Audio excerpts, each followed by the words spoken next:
क्या है फॉरेन? कुछ भी नहीं है फॉरेन में भाई।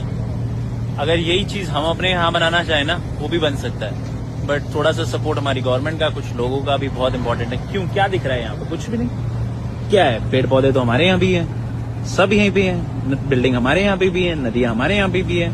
बस फर्क क्या पड़ता है? साफ सफाई का।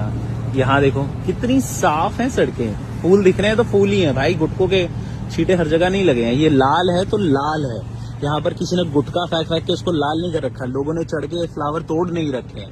बिल्डिंग अगर देखो, नदियों की बात करोगे तो तुम यहाँ पर किसी ने बॉटल्स नहीं फेंक रखी है, यहाँ पर कुछ भी तुम्हें गंदा नहीं दिख रहा है जिसको तुम बोलो यही है फॉरेन। इसी को हम जैसे लोग पैसे देके देखने आते हैं। अगर यही चीज हमारे यहाँ भी हो, हम भी खुश हों, देखें, दूसरे देशों से सीखें। यही सब छोटी छोटी चीजें हमारे देश को पीछे कर देती है बस। नहीं तो जितनी कैपेबिलिटी हमारे यहाँ है वो कहीं भी हो सकती है।